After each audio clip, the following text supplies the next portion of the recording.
Today on Unsung Veteran, I'm joined by Tina Irwin, a 20-year Navy veteran. What do you wanna talk about? Thanks, John, for having me. I guess what I'd like to talk about is how far the Navy, because that was my experience, but the military in general has come since I joined the Navy in 1972. I mean, that seems like an eternity ago. But, there are people who are always going to complain about things. But in 1972, I just graduated from college. I had a degree in industrial relations.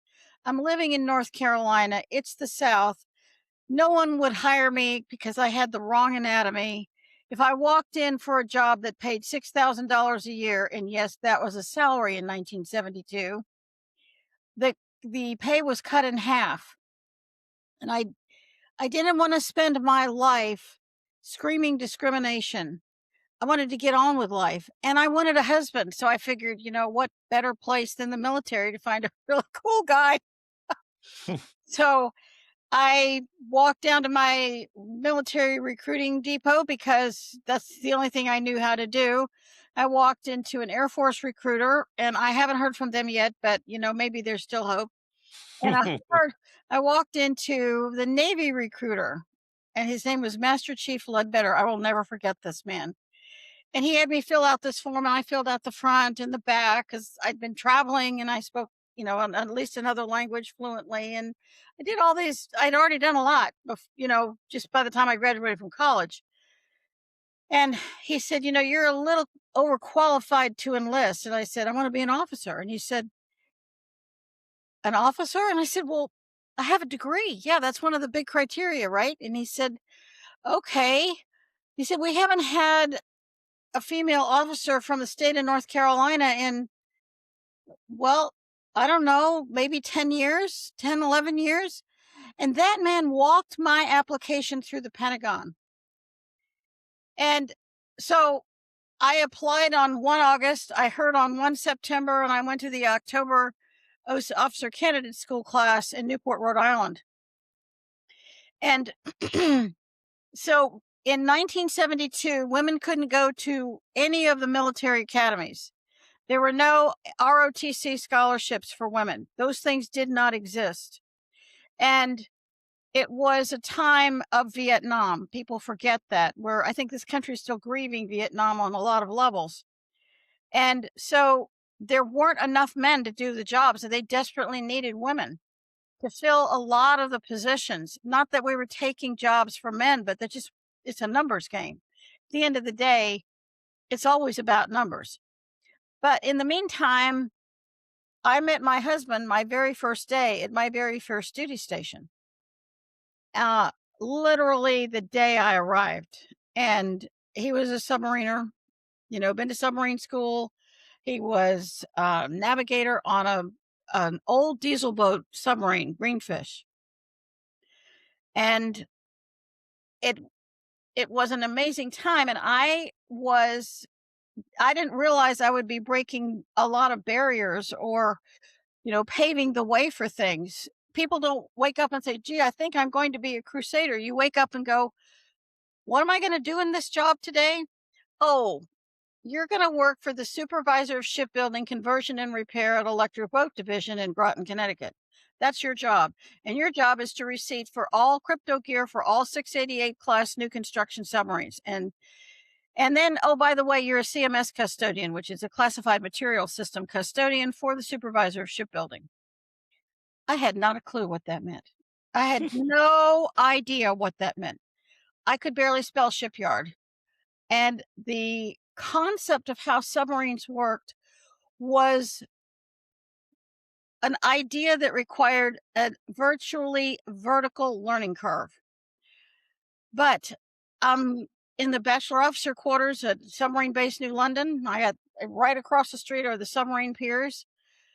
And I'm immersed in it, and I picked up the language. And one of the things women had to realize was that we had to learn the language of men, the language of how men referred to things, how they related to things. It was ridiculous for any woman to think that men were supposed to adjust to them. That was insane. This is their world. We entered their world. We were the foreigners.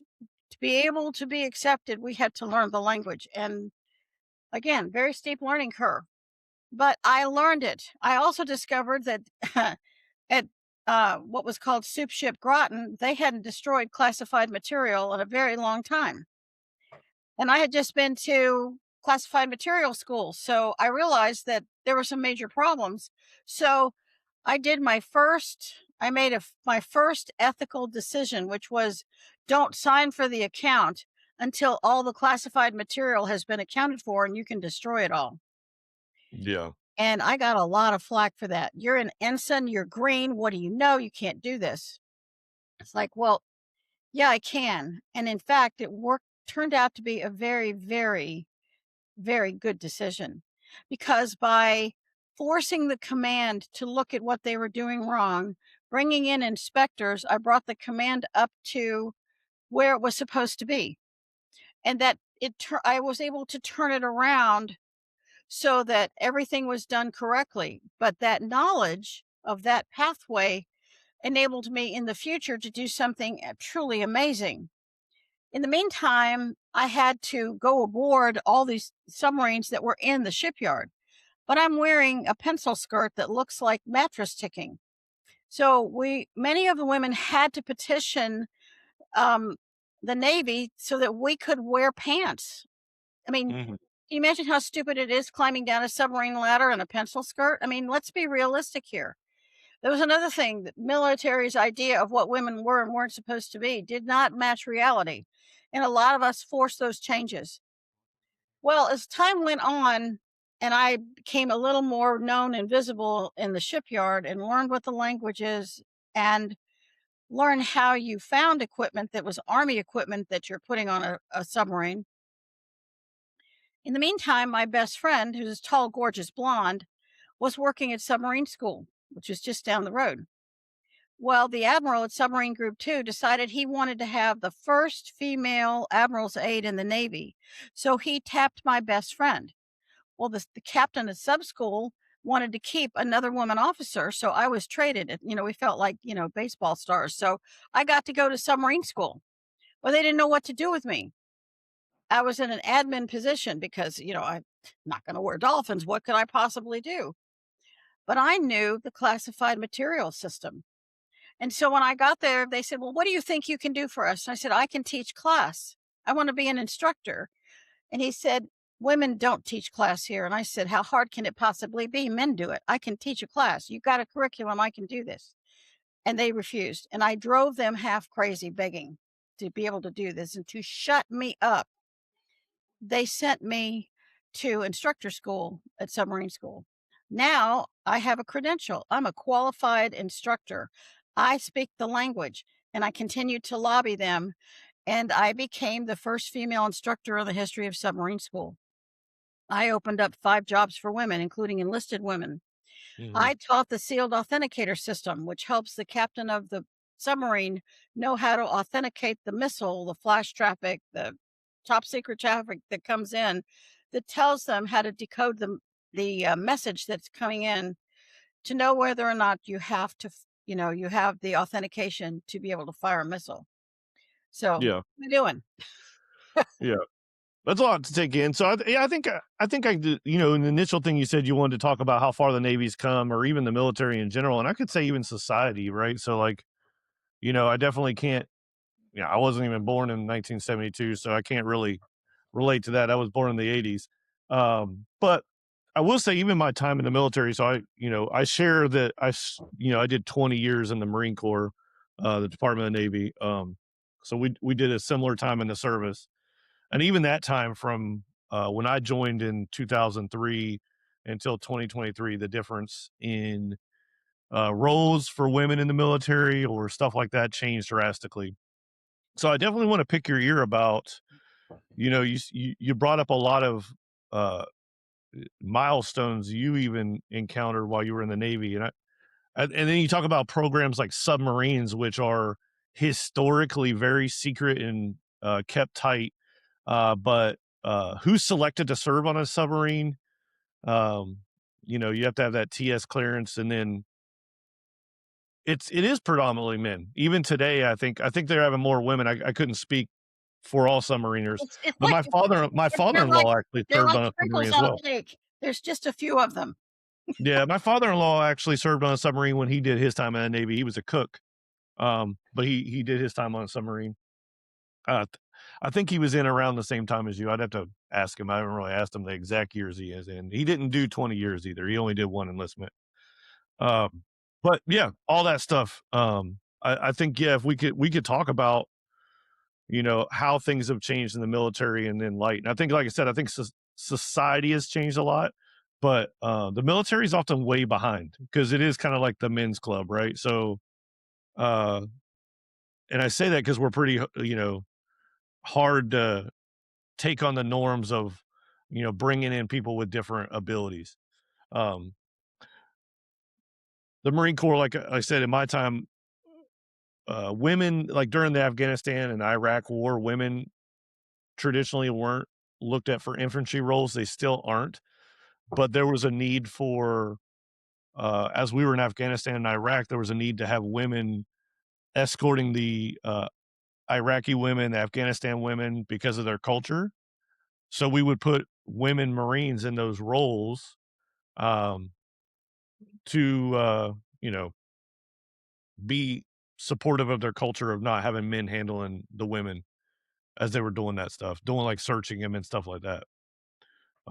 Which I think led to, women in those infantry roles now, where now more services like Army, Navy, the Marine Corps allow women into those infantry roles. Well, that's again, sometimes there are a need for both sexes in any organization because there are some things that women do really, really well, and some things that you just have to have a guy do.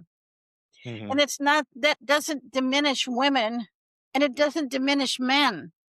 If you can work side by side and each bring something to the table, then you grow to have an appreciation and respect for the other person.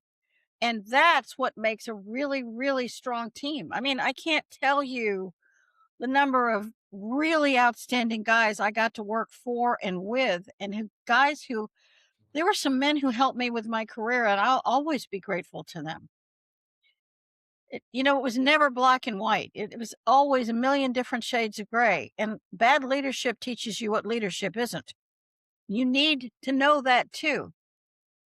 So I guess what I'm saying is I love the submarine force, and if you can't cut it, they just eat you for lunch. I mean, it's not good. Mhm. But if you can meet the criteria that they set, then you can operate and make a significant contribution to the mission, because at the end of the day, it's the mission. It's not about you, it's about the mission, first, foremost, and always. Yeah, I mean, in my MOS, we did, tactical air defense control, so, a pretty, in the Marine Corps, there was always women in our MOS. In fact, there's the community actually has one of the first, I think she's a 2-star, I had to double check, but it's, General Maylock.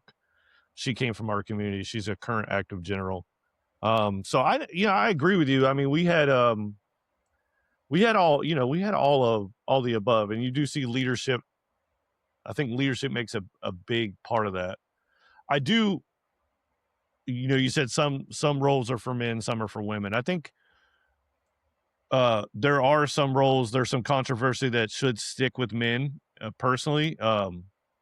I brought up the infantry role. I think there's some, like, special forces probably should have some women when it comes into like interrogation or working with women in other countries if we have to interview them or handle them and stuff like that. Like I mentioned, Iraq and Afghanistan.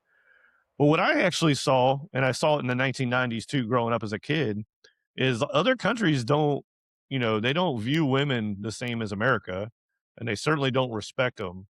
And then you put women in those infantry lines on the front lines. Oftentimes, we're putting our women soldiers and Marines and sailors at risk that, to be, looked at or, you know, to be abused if they're ever taken prisoner. I think it was that that famous thing that happened in 1990 when was it or the 90s or early 2000s when that army soldier got taken across enemy lines, um, and she was abused because she was a woman.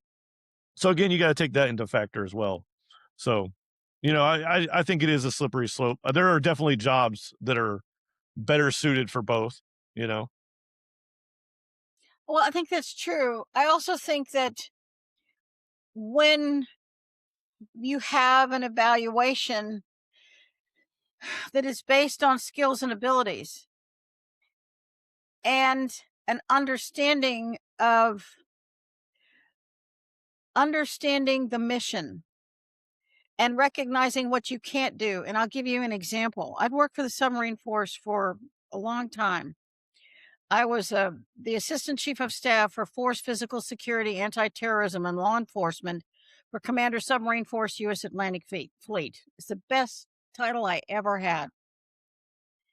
And I had $100 billion in assets to protect, 86 submarines, 9 submarine tenders, 3 submarine bases, and the senior Jewish admiral in the Navy at the time was Admiral Carter, he was called the Great Dolphin. He was much beloved by the submarine force. He was a Jewish admiral. So protecting him in the 80s was huge I mean, why would that matter that he was Jewish? because he was a target, especially in the mid 80s. There were blowing up airplanes, Abu Nidal. The terrorist groups were incredible. I would get every day, I'd get the ATAC, the anti-terrorism alert summary, the ATAC summary. And it was 5 pages, single space. It would come off, the message traffic of what the terrorist acts were in the Navy, that globally and I'm supposed to protect, you know, all these assets from terrorist attack. That's the job. No, I understand that, but I mean, But the fact that he's an because he admiral. was Jewish, he had a higher profile as a target. So you have to Well, look at what is the profile and what are the extenuating circumstances, and that was a well, huge one. an admiral in general is a high target. I don't think a religion would be. I mean, I guess I see your point, but You have to look at it. You can't look at whether or not somebody's a Baptist. That's not gonna make them a higher profile target, but if they're Jewish, it would in that case during that window of time. And we had to sit down with the admiral and explain it. And so what I did was Mhm. I couldn't travel with him everywhere. That's not my job, but I sent his aide to the personal protection of principal school. So the aide knew how to protect the admiral, how to have the admiral lower his profile and reduce him as a target. And I'm happy to say that he lived a long and happy life after he retired from the Navy. So, Yeah, and I I just did that with each admiral. The other admirals, I didn't have a problem because I had to protect 3 different flag officers. yeah, I definitely believe you. There might have been a higher threat for, being Jewish, but at the same time, in general, an admiral would be somebody that'd be a very big target for an enemy anyway. Well, I had this very conversation with, Admiral Dan Cooper, who was sub-land at the time, and I said, "This my job is your protection. When you're on a commercial airliner, you cannot wear your uniform, you can't wear your scrambled egg hat. The aide cannot call you sir, he cannot call you admiral. The 2 of you have to work together. You have to lower your profile. You're Mhm. just an executive like anybody else on the airplane." And he said, "Commander, I like wearing my scrambled egg hat." Mhm. And I said, "You know what, Admiral? It's just not safe for you. If you expect to be protected, you're gonna have to make some changes." And I said it exactly like that, and he said, "Okay, whatever you say."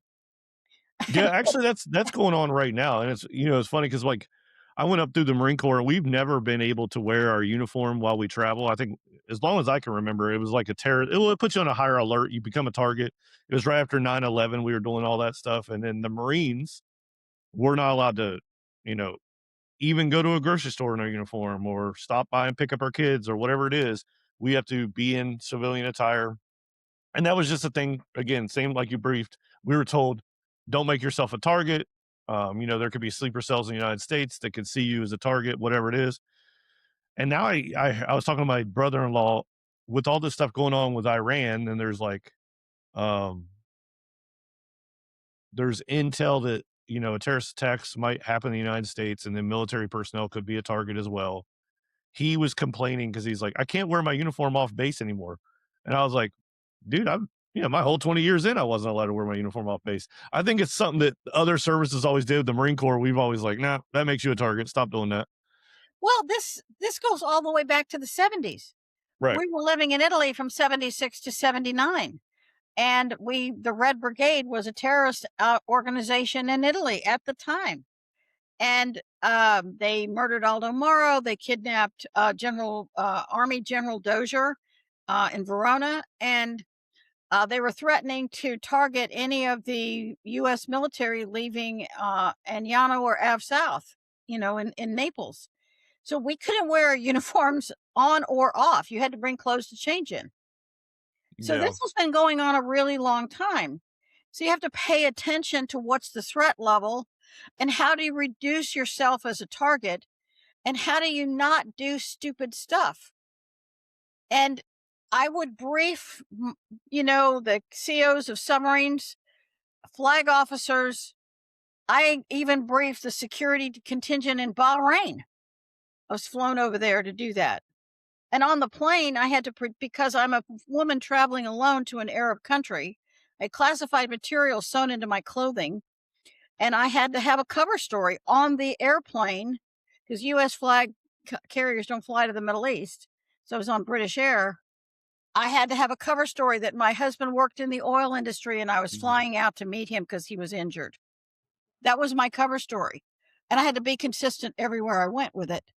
Even though I'm traveling with a red passport, it was a little bit odd, but, and then once I got to Bahrain, I had to have bodyguards practically 24 hours a day. I was a woman Y traveling alone, and then, man, that just brought up a lot of red flags, but that's how it was. yeah. That must be an interesting time too, because like you said, it was that was, right around the time when Iran, lost they had that, was it the government was taken Well, over by the basically what they extremists did and was the mullahs overthrew the Shah of Iran in right, right, right. 1979, and the people who were fleeing Iran, some of them actually came to work for me in Naples. I was an admin officer there, and, they talked about I remember having this conversation with one of the daughters of an embassy staffer. She had just turned 20 and they moved to Naples and she was in shock. They barely got out alive with what they could carry on in their hands, literally in their clothes on their back. And she was still in shock. And so I hired her and she told me what it was like. One of those things, it's when you live overseas and you talk to someone who has been through a really traumatic experience. She wasn't a trained military person. She was the daughter of a diplomat, and she was terrified. Mhm. And we kind of brought her into some level of being normal, but at the end of the day, this was very real to me. The Shah was no picnic either. Let's just be honest about it. However, what took over absolutely destroyed the culture for women. Mhm, that's what I was bringing up, yeah, I mean, like, that must have been a big transition in that sense. You're over there, were you, like, one of the only women in your, command or your office or I was at Naval Communication Area Master Station Mediterranean in Naples, and we did the broadcast for the entire Mediterranean.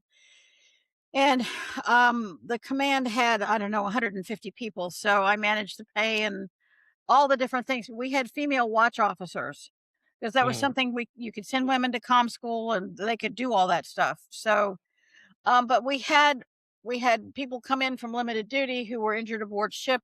We had a lot of people who would come in for various reasons, and some of them would work for me.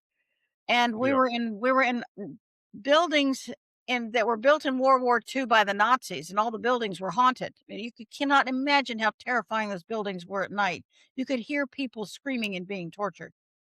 Yeah. So, I mean, was a very, very interesting 3 years. So but how did that did anything change when, the shift in that area of the world changed for? Because I would think that, you being a woman and then, they're overthrowing government and now they look at, they're requiring women to wear burqas, they're, they're, you're they're not going to be as free anymore. And this went on for decades, obviously. Now, was there a change in the security for yourself or the other women you work with? Um, Yes, we to were like kind told of not you cannot, let people think you're just some insignificant secretary.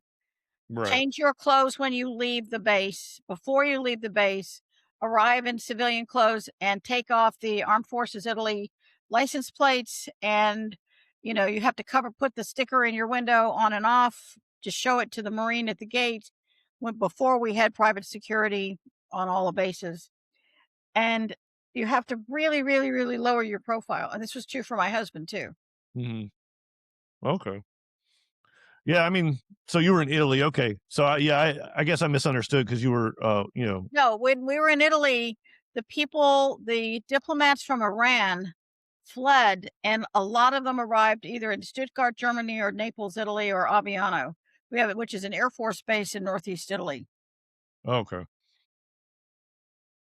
Yeah, such an interesting time to go through. I mean, either way, like, I mean, like, um, I just couldn't even imagine such a shift. And then, like I said, it ties back to kind of what we're going today when we're overthrowing this extreme government and like people are like celebrating because they want to go back to the way it was.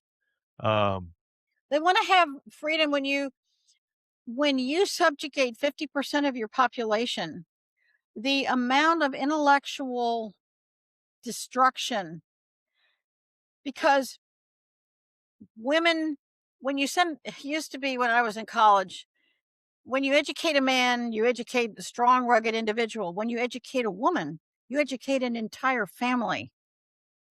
And that family includes the men that she's raising to be strong, independent men. And mhm. that's one of the jobs. If you are a mother, that is one of your jobs. And the more education you have, hopefully, it's not always true, you can be a really strong mother for your sons and your daughters. When you have regimes all over the world where women are no more than cattle, and in some respects, cattle are more valuable than women, you lose a lot of intellectual growth in any sort of culture. And I think that's what's happened. Yeah, absolutely. It, I see it. And then from my perspective, spending time in Iraq and then, I've had buddies that went over in Afghanistan. Most of my deployments were in Iraq. I was there when the Iraqi people were allowed to vote for the first time in, I think it was like 2 decades Yep, after that's the right. invasion and stuff like that. And, seeing how many of the people, like, that had been subjugated had not been able to vote, and there was a lot of, women, men alike coming and, doing their vote, and they would have the, The finger, ink they had the the die on the finger on their ink, yeah, yeah. And I try to tell people now, like, 'cause they're, outside of being seeing that part of the culture, they don't understand how good they have it here in the United States. Even though not everything's perfect, you still have it better than others. Um, what was the culture like in Italy while you were there? Was there some other countries you went to as well? well, I've been to 27 countries, so I've been all over the pretty much been all over the world and have watched different culture, whether it's Bahrain, I've been, from one end of Egypt to the other and throughout Europe and parts of the Far East, not many, in and out of Central and South America. And the countries that educate their women dramatically raise the standard of living for the entire country. They Mm, have the population drops or stabilizes. They now can feed their people. These women start what are called micro businesses, where maybe they start with eggs and then they start with sewing and then they start building and building, and or they might rent out rooms and they start bringing in income. They start having to learn math and business and how to read and write, which means you're elevating an entire culture. And one of the things that happened in the country of Jordan, I have not been to Jordan, would love to go to Petra, but I've not been there, was Queen Noor, who was the American born wife, Lisa Halaby was her name, became Queen Noor when she married King Hussein, started all these micro businesses to promote the skills of women in Jordan, which dramatically raised the standard of living in Jordan. And you look at all these hot spots, you don't see that in Jordan. The Mhm. Queen of Jordan dresses impeccably. She gives any royal house a run for their money. Had beautifully she dresses. She's an advocate. The Queen of Jordan, Queen Noor is no longer the queen. It's her son's new wife. They advocate for the women in their country. And when you have Arab countries where the head of state's wife isn't silent, she's advocating for the people, for the women of the country, giving them a voice. All of a sudden, a lot of things in the country come into balance. There's more justice. You have more education, and it brings a lot of peace to a country. Not because women are so special, but because when they're seen as individuals, you have mutual respect. That's why I put all my kids in band, Mhm. because in band in high school, it's the only activity, and chorus, but band is a little bit different, where men and women see themselves as equal partners in a team effort for the mission of whatever you're doing, whether it's a football game or a contest. And all three of my children won the John Philip Sousa Award for excellence in band, which was leadership. Now, my youngest son served 2 tours in Afghanistan with the Air Force. He was with Special Forces because he's a communications expert. So, I mean, it's my oldest son it did not go the military route, neither did our middle daughter. So, You have 3 kids? I have 3 children, yeah. They're Yeah. adults now. My oldest son is 46, so, Oh, yeah, it's about my age. I'm yeah, 45, so it works yeah. out. It's great. Just when you look around and your children are really fine individuals, it's one of the greatest blessings, a person can have.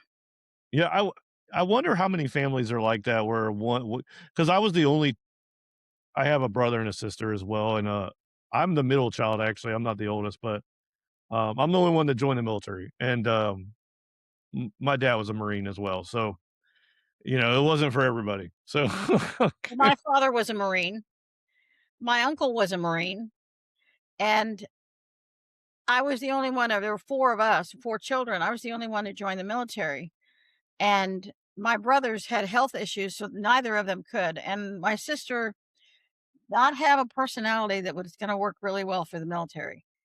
That's just not who she is, and that's okay. I would Mhm. rather have people who are in the military because they're going to give something and they're going to receive something that furthers their path in life. The military is an amazing schoolhouse, really Oh, amazing. yeah. Well, so I got kids I have 3 children myself, and, so I'm kind of talk about military service, and I do agree that obviously I'm blessed that I had 20 years and successful career in the military, and it set me up for where I am now with my current job and everything else. But I mean, I'm a little bit um, reserved on whether I want my children to be in the military. I was having this conversation about to my son, he's 17, and he thinks he might join the military. And I told him, I was like, I'll support you whatever you do, but I just want him to do what he's happy doing. And uh, I think sometimes the military is not for everybody. So, I but think I told him I'd support him either way. I think that's a really important statement. And when I retired, I didn't know what I was going to do. I started a computer company and then I couldn't keep up with the changing operating system, so I closed the company. And I volunteered with the Red Cross, and my job with the Red Cross, because I was at the Marine Corps training center in San Diego, Okay. and my You job talk about was, the recruit training down there? yeah, Nice. they've changed it a lot, and Yeah, it's changed a lot. it's a commercial center right now because we lived in San Diego 32 years before we left in 2020. But my job was to deliver the Red Cross messages when someone had a death in the family. Mm, And having done that as an officer, it's like I can do this all day long. Doesn't make it easy, but I know how mhm. to do it. But I also had to deal with a lot of the recruits who could not make it in the military, and I was really grateful I had an opportunity to speak to some of them because one guy just was never cut out to be a Marine. He was an artist, and he was, it felt like in his mind he was failing at everything, and I said, "You know, not everyone needs to be a Marine. Let the guys who are meant to be Marines. If you're gonna be an artist, go make the world a beautiful place. There's nothing there's nothing that says there's something wrong with you because you're not a Marine. Right. Maybe there's something really right for you, and this is telling you what isn't right for you. Don't take it personally. Look at it as a learning experience and go have a happy life and make the world a beautiful place." And that had never occurred to him because he was going to look at the rest of his life as being a failure. No one deserves that life sentence. No, yeah, yeah. My thought process on it has changed a lot throughout my life. Uh, early on, my dad was a Marine. Um, I didn't want anything to do with it. Got out of high school, had high school, had the recruiters. If your dad's a Marine, they come knocking on the door pretty quick. Plus, I was a young man, pretty athletic, playing basketball in high school. So, and I had stayed out of trouble. So, of course, they're trying to recruit me, but I had nothing to, I didn't want nothing to do with the military.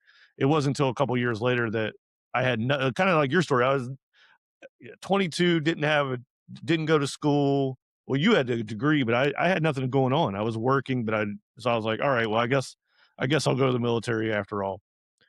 But through my time in, I found that I really, really loved it. So I kept doing it because I loved it. And I kept saying, I'll stay in the military as long as I enjoy it. And I enjoy coming to work. I enjoy being around the people I like every day. Um, but what I saw is not everybody has that same experience. Like it's not for everybody. I just happened to have the personality that it worked out for. Um, and then at some point I was made an instructor. So I shared that with you as too. I was a master instructor, curriculum developer in the military. And I was at the schoolhouse, and we would get Marines that made it through boot camp, and they'd be assigned to my school, which is a pretty technical school, and they wouldn't be doing so well. Now, mind you, they were Marines at that point, but I would have to have this conversation with them as I'm dropping them out of the course, that they weren't failures because they didn't make it to this technical school. And I would do my best to find more about the person and say, what are your actual interests? Like, what is it you want to do? And try to get them in a school that would make them successful Marines. Because they just weren't cut out for the job that I was in. So that changed my perspective too, is like, it's oftentimes the military picks a job for you and you have to do it whether you like it or not. That happens quite a bit. But if you could pick a career in the military, try to pick one that more aligns with your interest. Um, and then, yeah, like you said, it's not for everybody. I try to talk to my son's in high school, so I talk to his friends too and tell them, hey, if you're going to join the military, I tell them, like, find out what you really love to do. There's jobs in the military, whether it be a submariner, somebody dealing with crypto, whether it be controlling aircraft, whether it be military police, whatever it is. Don't just go in going, I'm just going to join and let them pick a job. Pick a job you want to do and let them train you. Um, so I think a lot of that, changed throughout like my mentality of like, pick things you love so you enjoy doing it. Yes, but that's the acquisition of wisdom. And when you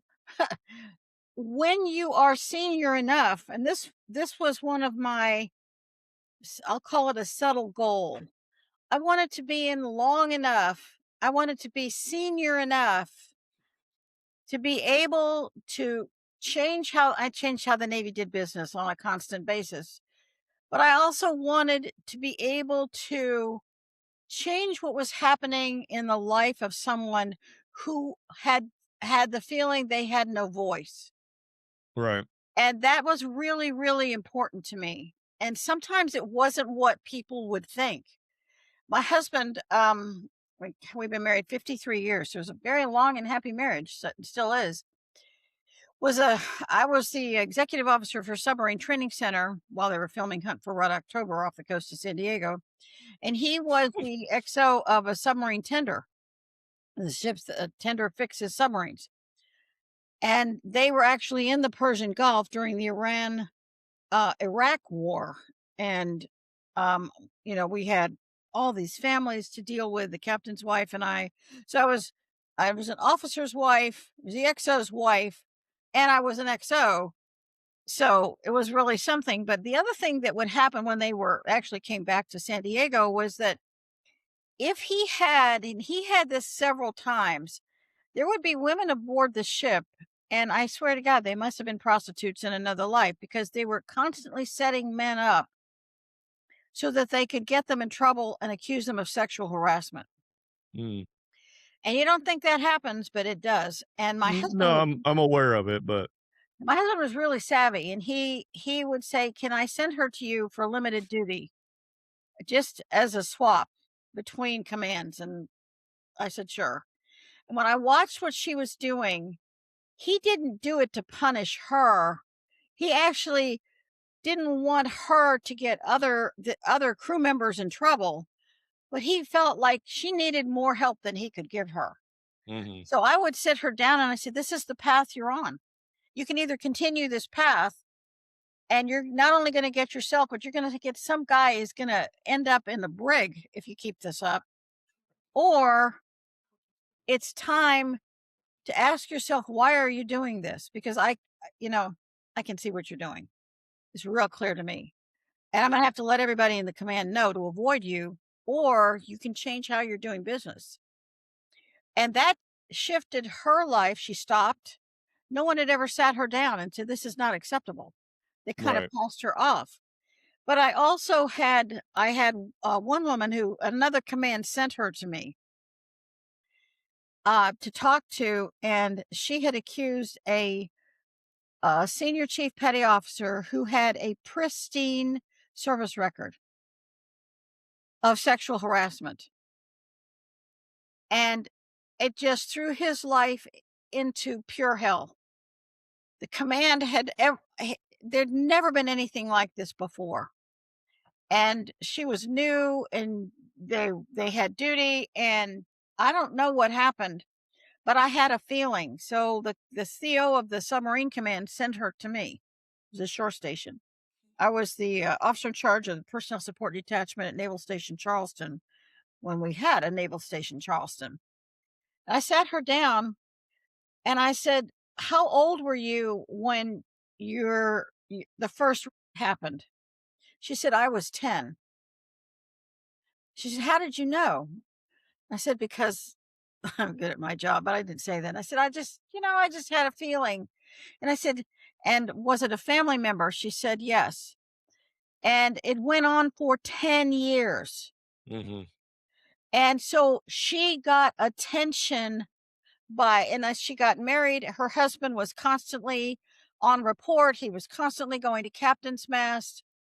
And what I was able to identify is that she had an immature personality disorder, a narcissistic personality disorder, and that she did not belong in the Navy.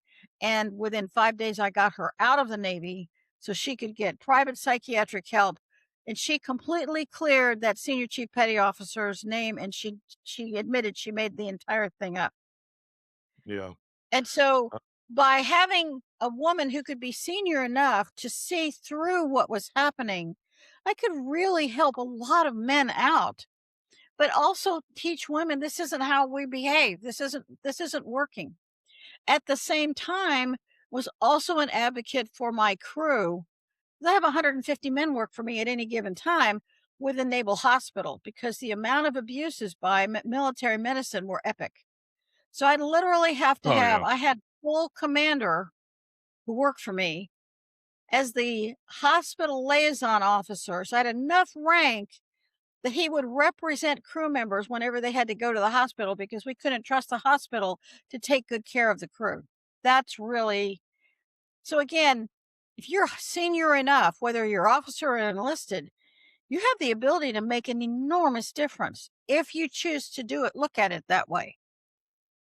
yeah, I mean, it's unfortunate that you came across some cases where, women were, um, accusing of things that didn't happen. I would say, like, and, as a father and, I have 2 daughters, and like I said, I'm not I'm kinda reserved on them joining the military. I certainly don't want my daughters to, and I can tell you the main reason is because of the abuse I've seen of women while my time in the military.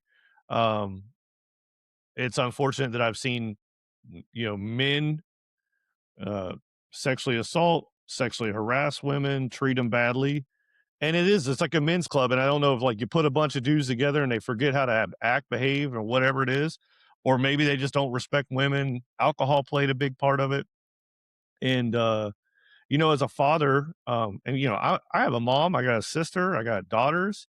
I always looked at it like, women need to be respected, whether they're your That's peer or absolutely not. true. Yeah, and I feel like the military still has leaps and bounds to go, and sometimes, like, I feel like that's why, I have reservations to it. Um, but I did see it what you're talking about as well. It was just very few and far between when it was accusatory and not true. It was accusatory. Sometimes it wasn't true. Sometimes there was terrible harassment of women.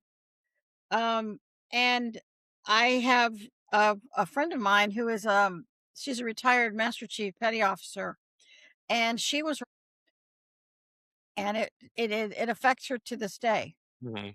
Uh, I don't know the details, nor would I share them, but I know that it was a horrible, horrible situation, and I I can't speak to the details. I do know that I was very, very careful of alcohol when I was in the Navy. I'm 5'1", and I weighed Yeah. barely 100 pounds. And a this much alcohol, and it would be a mess. So, I was extraordinarily careful not to drink, because that got a lot of male and female service members, and a lot of alcohol is never gonna be your friend. Yeah, Just I to I be I think clear, that's a not a if good any idea. well, if the message is, like, and it's unfortunate because the military pushes that as well too, like, and it's almost like, uh and I know the Navy is just as bad as the Marines in this, but it's almost like alcohol and drinking is the standard, and hanging out is like they don't really train you on how to not to abuse it. I mean, my first duty station, I checked in and my sergeant hands me a beer.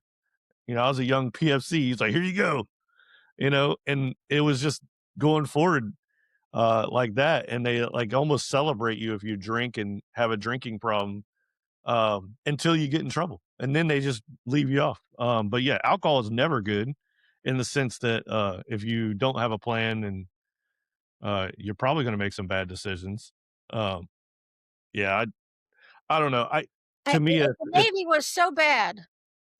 When you got your dolphins, you had to drink your dolphins, and they would take a shot from every bottle that was on thing, and it was in a giant, mug, huge. so what are your dolphins, real quick? Because I'm not Navy. I'm not familiar with what you're Well, talking when about. you are qualified in submarines, if you're enlisted, they're silver dolphins. If you're an Oh, okay. officer, they're gold dolphins. If you're a pilot, there are wings. If you're Right, surface right. warfare qualified, that they're like a ship thing with swords. If you're So a what's it Navy SEAL, required to so get dolphins? whatever qualification you make, then you're supposed to. I don't know I don't know anything about the surface fleet, or I'm sure Mhm. pilots do the same thing. Well, I Ship, know they do this thing when they cross the equator, right? So when they cross the equator for the yeah, first that's the time. turtleback. Um, Right, right, right. and they usually have a pic. My husband did that repeatedly. He's been through the Panama Canal 7 times and Suez Canal. I mean, yeah, and then when you go to the Arctic Circle, there's something. So yeah, but there's no alcohol aboard ship, so you're not going to see that. Or Really? yeah, the British Navy always had alcohol aboard ship, but the U.S. Navy does not. Thank God, especially when you have a nuclear wink wink submarine. You don't want somebody Hmm. making a mistake I because they're drunk. I would argue that, well, I don't know about submarines, but I would argue that they get alcohol on them ships. Maybe they do, but I never saw it aboard a ship. Yeah. And I've been on every class of submarine, except Seawolf. And I could not go to sea over 24 hours. So I would go on various crews or I'd look at something. I've been on tenders and um, Ohio class and 688 class and 637 class different submarines. I did not ever see any evidence of alcohol, and I talked to my husband, and he never saw it either. So then he made 11 submarine patrols, and then he inspected when we were in Naples, he was inspecting submarines for submarine group 8 in Naples. So um I mean, I guess I'm kind of speaking out of pocket because I was never underway as a Marine. They flew us wherever we went. I just have a lot of Navy buddies, and boy, they can drink. They can drink. oh, make no mistake, you when I reported to my first duty station, I'll never forget him, Commander Tom Cheeseman said, "Well, I guess we'll be seeing you at the O Club." And I and and he said, "Well, why aren't you going to the O Club every day and having a drink after work?" And I said, because by then he had harassed me about going to the club and drinking with the guys. And by then I was married. And I said, "Commander, number one, my husband's on a ballistic missile submarine. Mhm, How is it going to look as it goes around that your wife goes to the O Club and drinks day after day after day when you're at sea, when your husband's at sea? That's a reputation destroyer. I cannot do that.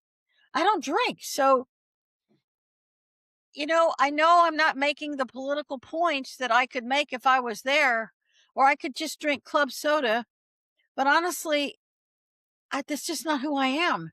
And I think that I wasn't the only woman who started to change this massive push for alcohol.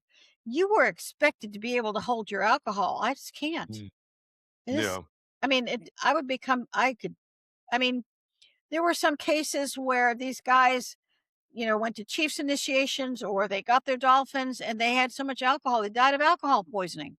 How do you mhm, explain that to a parent? It's no, horrible. yeah, no, for sure.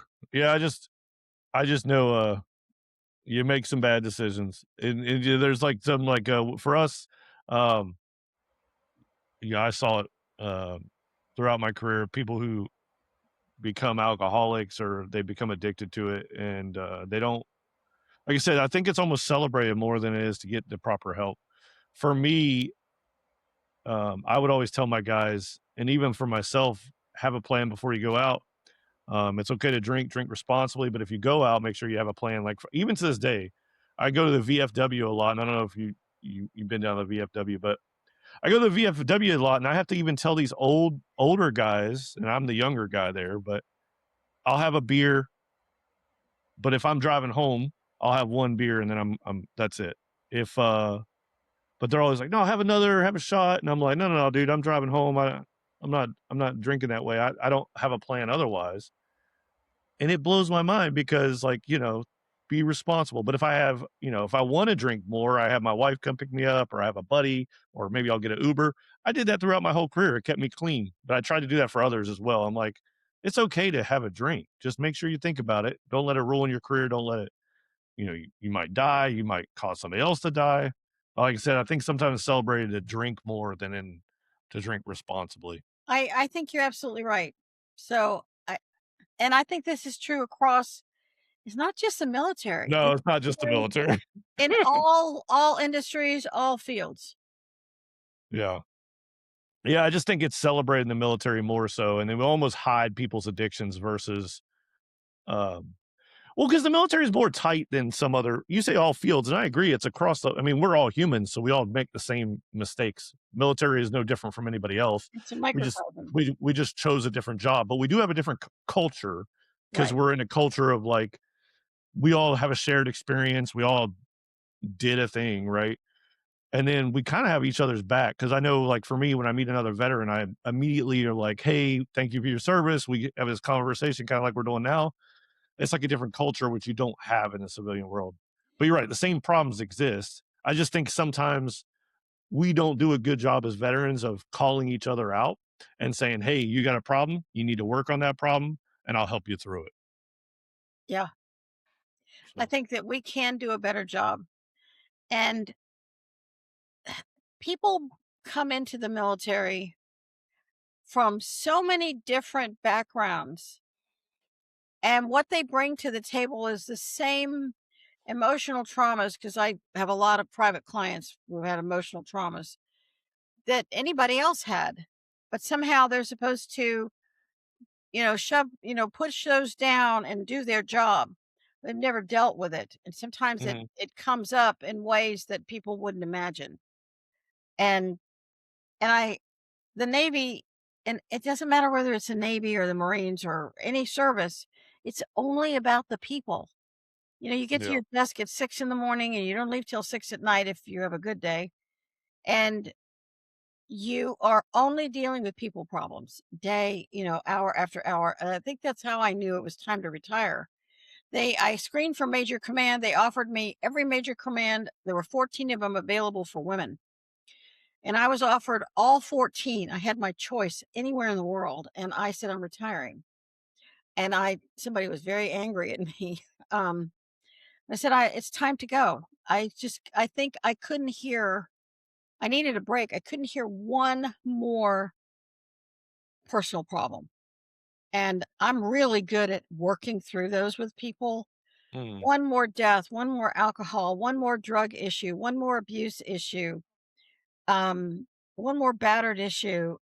And it's like I had to have an emotional break myself. And sometimes when you decide to leave, it's as if the karma of your being there is over. And you need to be mhm. able to recognize when that time is up. It's like, yep, time to go. And I opened up that job for another woman to have major command and go pick something she wanted to do. It worked out. It worked for me. It worked for her. Yeah, it sounds like you go like to you, like, yeah, you the joy of the job, it sounds like what you're saying is like joy was gone.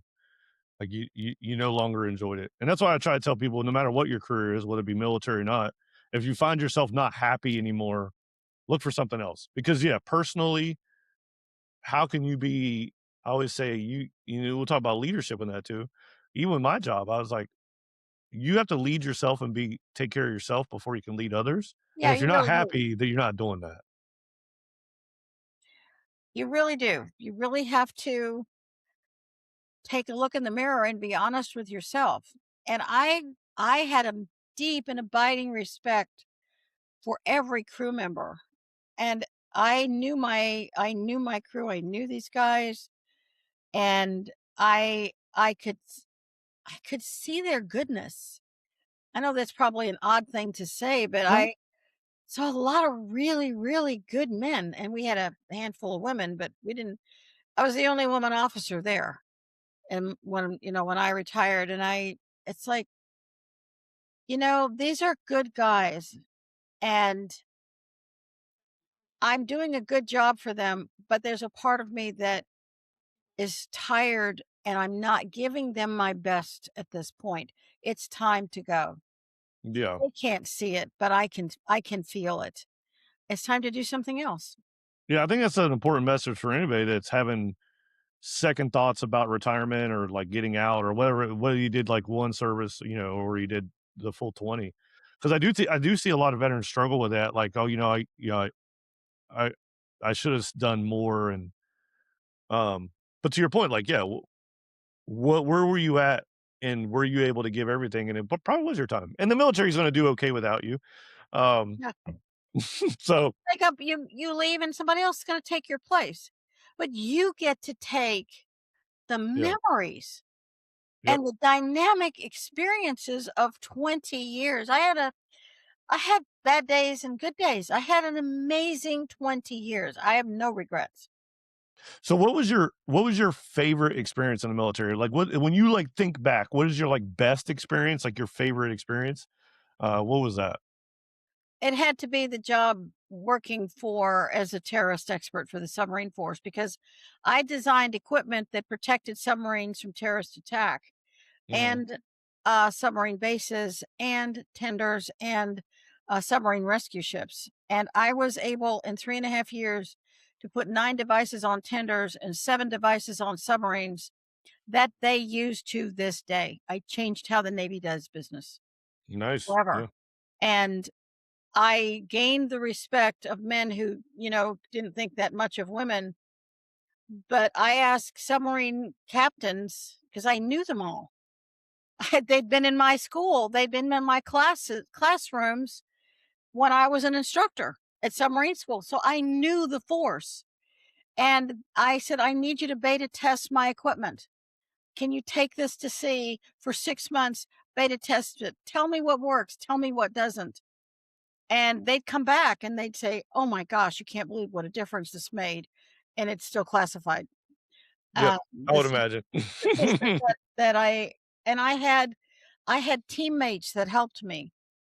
And I found it to be one of the hardest job I ever had, the most rewarding job I ever had, and the feeling that I made massive difference because, I retired in 92. So 34 years later, we still have all our submarines intact. No terrorist has gotten them. Yeah. So that's a really, really important thing. And since nobody ever heard of me, that's how it should be. It's the silent service. But I know Right. what I did, and although I couldn't go to sea on a patrol, I could do something that helped them in any port in which they would find themselves, protect that submarine using non-lethal weapons, and protect the equipment that's aboard them, including nuclear weapons. That was my contribution, and it was huge. That's really awesome.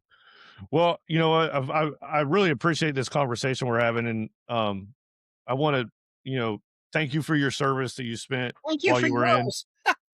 and I think it's fascinating. I think everything you've done is fascinating, um, and definitely just a wealth of knowledge, and I appreciate you sharing it.